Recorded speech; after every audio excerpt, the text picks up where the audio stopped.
In this video, I will talk about probit and logit models in Stata. Before you watch this video, please make sure that you have watched my other video called Probit and Logit Models. So let's go ahead and get started. Here I have opened up the programs, the Stata program, and this is the output window. I've already executed it. And today we will talk about probit and logit models. In particular, I will show you how they're estimated and how to find the coefficients. Then we're going to talk about predicted probabilities, about the marginal effects, including marginal effects at the means and average marginal effects. We will talk about pseudo R-squared and percent correctly predicted. The data file that we would be using today is mroz.dta, and so you need to download this file and then put it into the directory of where the file is going to be stored on your computer, and then highlight and execute the whole program here by just using the do command. Okay, so here we have data on working women. And so this is a model of being in the labor force for working women. So basically, do women work or not? And uh, to do that, first we're going to describe the main variables we will be using in our analysis. Then we're going to summarize the data, list the first 10 observations, and then we are going to tabulate the dependent variable in labor force. So here is the data set described. So in labor force is our dependent variable. So this is going to be a 0, 1 variable where it's going to be equal to 1 if it's in the labor force as of 1975 and 0 otherwise. This variable here is the non-wife income. Then, of course, we have education, experience, age, and this is the number of kids that are less than 6 years old. If we summarize the data, here are all the variables that we're going to be using. The most important variable is the dependent variable in labor force. So this is, as you can see, a 0, 1 variable. And the average of that is 0.57, which means that 57% of the women are in labor force and the rest are not in labor force. Okay, so then we have certain means of variables, including the non-wife income, the education, the experience, the age, and the number of kids under 6 years old. And this is how the first 10 observations of the data look like. So for the first 10 observations, we actually have that they all happen to be in labor force and working. And these are the values of the other independent variables. If we use tabulate in labor force variable, what we can see is we have 753 observations for the whole data set, and 428 women are working, 325 women are not working. The first model that we are going to be estimating here is called the linear probability model, and that is the same as running a regular regression. Then the dependent variable would be the 0, 1 variable in labor force, and then we have these serving as our independent variables. And the linear probability model is basically a simple regression model that is estimated, and the coefficients are found as the OLS coefficients, the ordinary least squares. So here we're minimizing the sum of squared residuals to find these coefficients. And these are the coefficients that we see here with this model.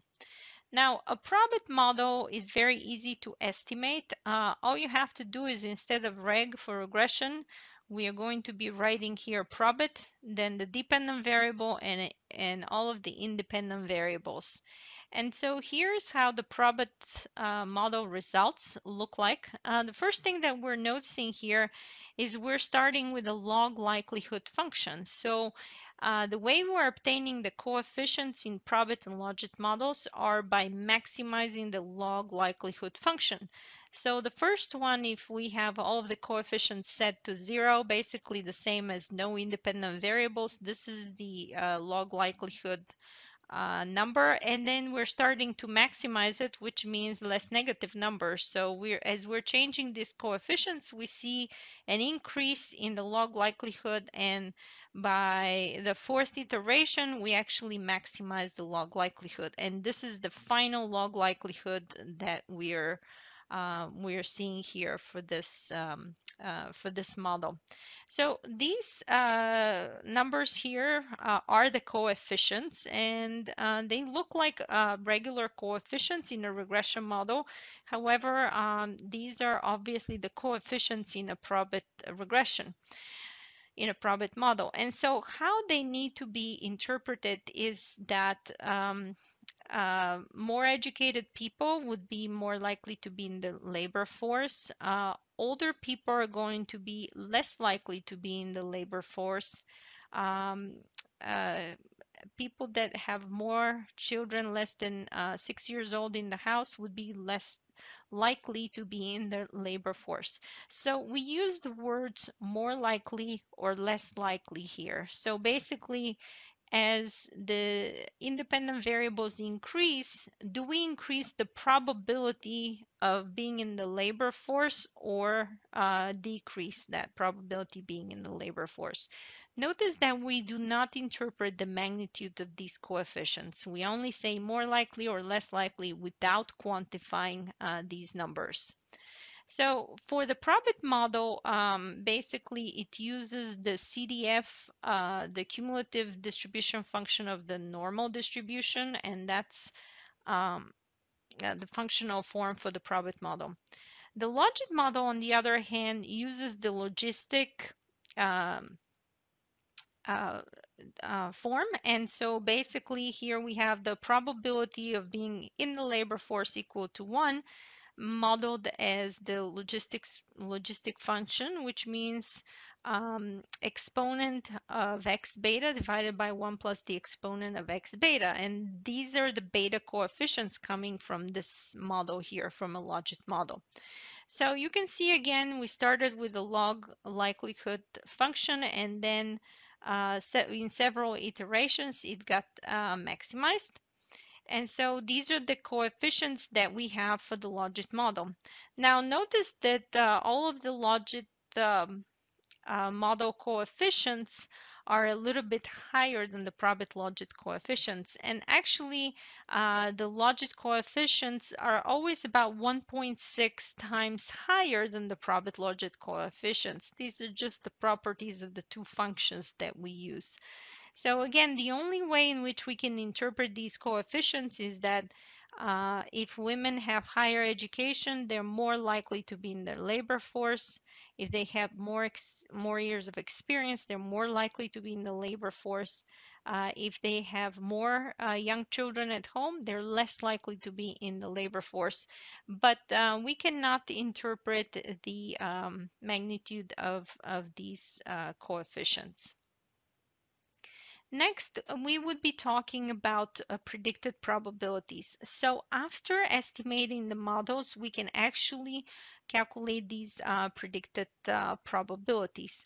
So let's redo all of the models. So here we can do regression, and then quietly means that it's going to run this model without showing the output in the output window here. And then we would be using predict, and we would be giving a variable name here. So I will call this in labor force hat from the linear probability model, comma XB. XB basically brings the predicted values after a regression model. So then after a probit model, in order to get the predicted probabilities, we would be using predict and then comma probabilities. So this will be the predicted probability here. I will call this variable in labor force hat coming from the probit model, and same for the logit model. If we run the logit model quietly, we can predict. We would call this in labor force hat underscore logit comma predict. So these comma predict. This is the command in Stata that actually calculates the predicted probability. The way comma xb calculates the fitted values or the predicted values after a regression. So now let's go ahead and summarize all of these values, including the actual value for the in labor force, then list the first 5 observations, and then list observations from 609 to 605. And let's see how they look like. So if we summarize these predicted values, what we can see is that actually they're all uh, the mean for them is 0.57. So actually, if you remember, there 57% of the observations are equal to 1 in the sample. So we basically have 57% of the women are working in the sample. And the mean of the predicted probability is also 0.57. But another thing here to notice is that if we're getting the predicted probabilities, look at these numbers between minimum and the maximum. So actually, if we use the predicted value after a regression, that could be a number less than 0 or a number that is above 1. And that's clearly not reasonable because the probability needs to be between 0 and 1. So again, this is one of the disadvantages of the linear probability model or using a regression when we have a binary dependent variable, because these probabilities are not between 0 and 1. For the probit and logit model, on the other hand, you see how these probabilities are definitely between 0 and 1 because of their functional form. So this is a good thing. So now if we list the first 5 observations, this is the actual value of the woman being in labor force. So this is the predicted probability that's coming from the linear probability model. This is the probit and this is the logit. And one thing we're finding here is that all of these predicted probabilities are above 0.5, which is great because if the actual value is equal to 1, we're predicting with greater than 50% probability that the woman will be in labor force. So this is good. This is the correct prediction of the model. Now, if we're listing, these are the observations between 601 and 605. These are the ones for which being in labor force is equal to 0. So these are the non-working women. And for them, you can see how here is actually the linear probability model has a fail because the predicted probability is less than 0. Now, if we look at these predicted probability of them working, these numbers here are less than 0.5, which is great because if the woman is not working, it is good that the predicted probability is less than zero point 0.5. However, for this observation number 604, the predicted probability of the woman working is above zero point 0.5. So this is clearly an incorrect prediction because we know for a fact that this woman that is 604, observation number 604 in the data is not working, but the model is predicting that she's working. So this is an incorrect prediction that we have here. So these are the predicted probabilities that come after estimating the model. Next, we're going to talk about marginal effects. So because the coefficients cannot be interpreted in magnitude, we want to calculate the marginal effects. So the marginal effects after a linear probability model are the coefficients themselves. So basically here we're running the regression model again, and these are the coefficients that we have since they're the marginal effects. For the probit model, if we run the probit model, here's the probit model, the dependent variable, and then all of the independent variables, then there are 2 marginal effects. The first one is the marginal effect at the mean, which means calculating the mean values of each of the variables and calculating the marginal effect at the mean. And then the average marginal effect is calculating the marginal effects for each of the observations and then averaging across all the observations. So the way to call this in Stata is using the command margins, common, dy dx, then of star, and then here we have at means. If you don't include the at means, that would be basically the average marginal effect. So let's look at these results that we have here. So here's the Probit model run, and these are the marginal affected the means. So here are those means that we have. So the means of these variables is that the non-wife income is 10, the education is 12 years, experience is 10 years, age is 42 years, and number of kids less than 6 years old are 0.23.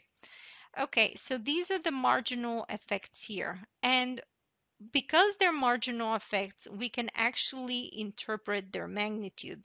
So, for example, we can say that for each additional year of education, women are 5.1% more likely to be in the labor force. So, notice that here we have 4.1%, and then we use the words more likely, not likely and not more in the labor force, but we have to have both of these words in there. We should say 5.1% more likely to be in the labor force. Likewise, for each additional year of experience, women are 2.7% more likely to be in the labor force. If they're for each year they're older, they are 2.3% less likely to be in the labor force, and for each child that is younger than 6 years old, they're 34.6% less likely to be in the labor force. So we can actually interpret these marginal effects here, and that's what the marginal effect is. For 1 unit increase in X, what is the effect on the probability of Y being equal to 1? Or what is the effect here in our particular case on the probability of a woman working? So one disadvantage of these marginal effects at the mean is that they're calculated at the mean value of each of the independent variables. So it's possible that there's no such person, or the mean values don't make any sense. So for example, here we may find someone in the sample that has 10 years of experience of this age and so forth. But sometimes, particularly if we have a dummy variable such as female or something like that, if we have like an average of 30%, what does it mean to have someone being 30% female, right? There's no such person in the data.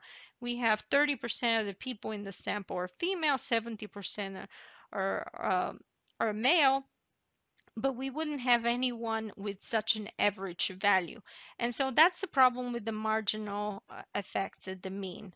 So for this reason, the average marginal effects make a little bit more sense. So let's go ahead and calculate them by using this command. And in order to calculate these marginal effects, what it's doing is it's calculating the marginal effects for each of the observations and then averaging across all the observations. So here are these values, and we're going to note that they're generally similar to these marginal effects at the mean, although some of them are a little bit different, but in general, they are similar. They're similar to each other.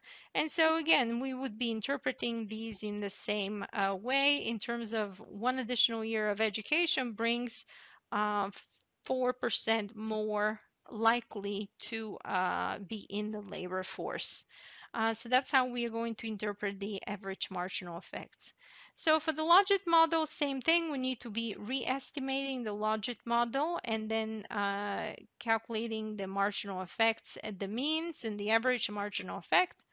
If we look at the result, these are the coefficients again that were shown previously. And these are the marginal effects at the mean and the average marginal effects. So if you notice, actually, these marginal effects at the mean and the average marginal effects, actually, this was very similar to the ones that are the Probit model marginal effects at the mean. And these average marginal effects for the logit model are also very similar to the average marginal effects for the Probit model. And they're similar to each other, although a bit more different. So the interpretation is exactly the same here. Each additional year of education brings each additional year of education is associated with with 5.4% more likely to be in the labor force, and so forth. So again, very similar interpretation here, and very similar results between the Probit and the Logit models. So notice that while the coefficients for the Probit and the Logit models were very different from each other by a scale factor of 1.6, the marginal effects are actually very similar for the Probit and the Logit models, and they give almost the same prediction in terms of the marginal effects, unlike the coefficients. Okay, so next we are going to talk about a pseudo R-square. And so in order to calculate this, we would be running the Probit model. This is the dependent variable in labor force and all of the independent variables. And the way to find the pseudo R-square is right here, 0.21. This is the pseudo R-square is also stored in the regression model output. And so if we call display E of R2 underscore P for a pseudo R-square, we would be getting actually the same number as here. So this is the pseudo R-square. So how is this pseudo R-square calculated? Well, let's calculate it slowly. So the way it's calculated is we can estimate the um, we could get the log likelihood for the unrestricted model, which would be minus 406.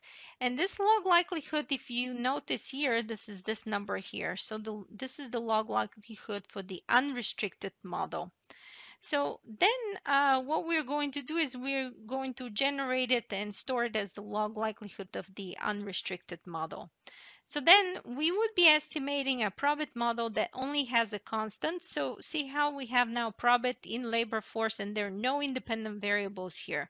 So this is the unrestricted model where we have Probit. This is the dependent variable and all of the independent variables. So that's why it's an unrestricted model. And this one is a restricted model because it doesn't have any of the independent variables. And so when we calculate when we estimate this Probit model, what we're going to see is that this is the log likelihood function. And of course, it's not improving on it because there are no independent variables. If you actually notice in here, this is what this Probit model started as a starting point with no independent variables and then quickly improved on the log likelihood until here and then gave us the coefficients. But because here there are no independent variables, there's nothing to improve on, and it stopped right here at this log likelihood number. Okay, so now we can store this minus 514 as the log likelihood for the model with a constant, and we can generate it and store it as log likelihood for the restricted model. Then the way we're going to calculate the pseudo R-square is the pseudo R-square would be equal to 1 minus the log likelihood for the unrestricted model divided by the log likelihood for the restricted model. And if we display the pseudo R-square, this is 0.21, is exactly the same pseudo R-square that we are going to see here. So this is the pseudo R-square for the Probit model. The way we interpret this pseudo R-square is that this is a goodness of fit for the model. And basically a higher pseudo R-square is better. And what it shows is basically how does the current model improve on a model with only a constant. And so if we have a model that has different variables, then here we could be comparing the pseudo R-square and choosing the model that has a higher pseudo R-square. Okay, so the final thing that we would be doing here is the percent correctly predicted. And so let's go ahead and estimate these models again. And so if we quietly estimate a Probit model, if we use ESTAT classification is the command for this. What it basically would bring us here is that we have the actual values of 1 and 0, and then either they're correctly or and then the predicted values are going to be either 1 or 0. So in this table, what we're going to see is that this is going to be a correct prediction when the actual value is equal to 1. The predicted value is also equal to 1. And here is when the actual value is equal to 0, the predicted value is equal to 0. So these are the correct predictions. I know Stata doesn't have them labeled here very well. But these are the correct prediction and these are the incorrect prediction. So basically, the incorrect predictions is when the actual value is 0, Stata says it's 1, or when the actual value is a 1, the predicted value is a 0. So that's what the model says. And so how we would calculate the percent correctly predicted is summing up these two numbers divided by the summation of all these numbers, which is the total number of observations, 753. And here's the percent correctly predicted is 73.84. So basically 73% of the observation, the Probit model correctly classified them, and the rest are incorrectly classified. So if we're doing the same thing for the logit model, the only thing that we're changing here is we're calling the logit model and we're using the same command here. And one thing that we're going to find is that we actually get the same results here as far as the bottom number with percent correctly predicted. And here it's basically differing by just one number. Here it has one less correct prediction. Here it has one more. So if we sum these two up divided by this number, that's how this number happened to be exactly the same. But it does not have to be exactly the same number. So again, look at this number. This is one higher than here, and this is one lower than here. But the sum of these two and the sum of these two is the same, and that's why the percent correctly predicted is the same for the Probit and Logit model. Now we want a number here that is a very high number because a 50% correct prediction wouldn't be very high. So we want to see a number here that's more like 70, 80, 90% correct prediction in order for the model to have a good, a reasonably good goodness of fit measure. So this was all for the Probit and Logit models. Thank you for watching.